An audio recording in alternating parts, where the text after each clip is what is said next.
and welcome to Autotelic Drive. My name is Pauline Dugald. I am Peak Performance Coach, and on this channel I speak about things that are related to your optimal performance, your peak performance, your enhancement of yourself and growth and expansion, and all sorts of things that help you to improve yourself and move to the next level of your iteration. And I am doing these videos in a way as a recording for the purposes of getting clarity, but also to share with you some of the things that I have learned in my practice and in my own journey of self-discovery and journey of transformation. And so today I want to talk about an article that I read recently about the fact that a lot of people are experiencing identity issues right now. And this came as a surprise to me because I did not see that until it was brought to my attention. And the issue is, or the challenge for a lot of people is that once they get to a certain identity, they then don't know how to move around in it. It becomes so restrictive that in a way they get stuck in it more so than they were before. So for example, there are vegan people who have clearly experienced detrimental effects of going in that way because their body is missing certain nutrients and certain chemicals that otherwise found in meat.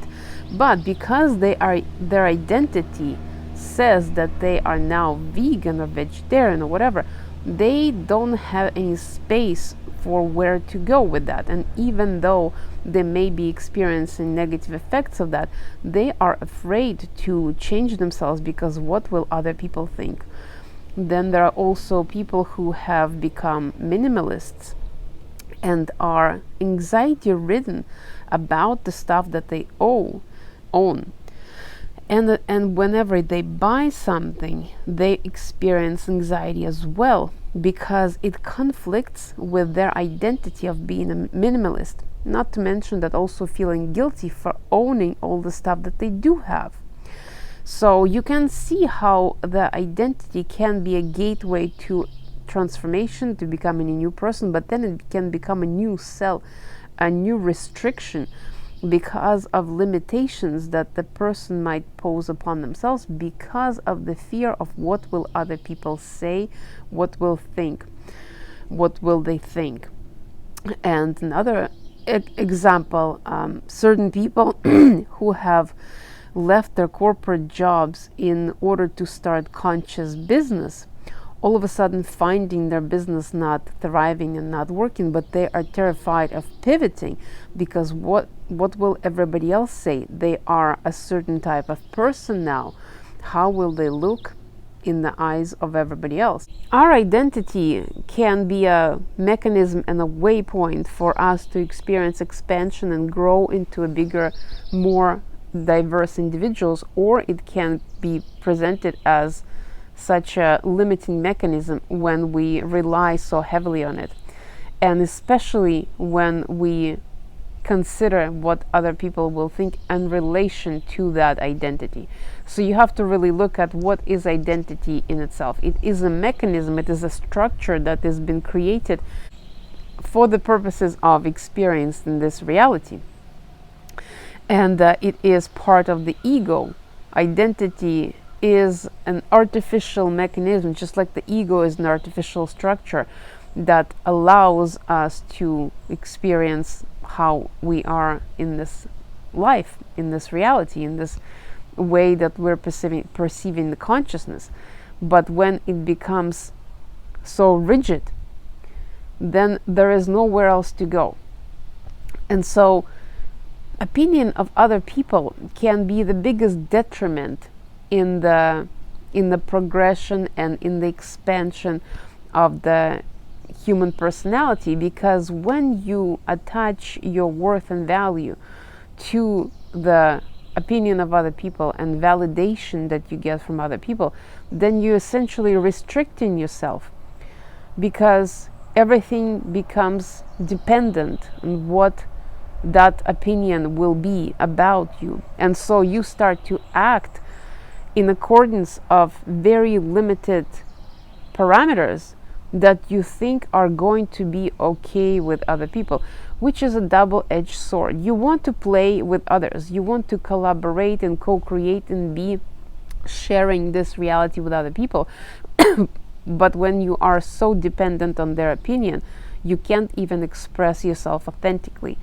And I spoke about the subject of authenticity in my previous video, which is so important for us to be ourselves. But when it comes to extremes like this, when a minimalist is starting to feel anxiety because of their stuff, when the vegan person is not able to see how it doesn't benefit them to be in that state, or how a person who shifted careers is not able to shift further because of what they think other people will think if they do, then that becomes a very, very limiting experience. And it all comes down to beliefs. It all becomes apparent if you really look at the belief structure. What is underlying those ideas and thoughts about others? The biggest belief would be that other people have to validate how you show up in the world. Other people have to approve, because what happens if they don't approve? Then you get alienated, essentially, and you get kicked out of the tribe. So fear of abandonment, fear of alienation kicks in, and that is one of the biggest fears. Fear of abandonment is one of the biggest fears that people have and experience, and they adjust their behavior not to feel that fear. So they do whatever they got to do in order not to experience those feelings of being rejected. And so you have to really think about how your identity is structured. Is it flexible enough? Identity is like a set of clothes. You can put them on, you can take them off. You can change them many times throughout your lifetime, and you can consciously decide what identity you're going to choose. One of the biggest forces, most prominent forces in a human motivational organism, is the desire to stay consistent with the identity. So that drives the actions and the behaviors and attitudes. So you have to look at what your identity is like and how can you enhance it in such a way that it will allow you to breathe. It's like not wearing clothes that are too small or out of style, updating them accordingly, making them flexible and comfortable enough so that you can be yourself. Because you know how uncomfortable it is to wear wrong clothes that don't fit the occasion or don't fit your body, or something about them doesn't match who you are anymore. So that is what was on my mind today in relationship to peak performance and self-optimization. If you like the content that I'm making, leave a comment, let me know what you like, if you would like me to speak about some other subjects, and share, like, and subscribe. It helps the channel. And if you want to go further, I have created Peak Performance Checklist, a one-page document that summarizes all the items that you want to pay attention to if you want to improve your performance and if you want to optimize yourself, and continuously do that. So you can download that checklist below. I will put the link in the description.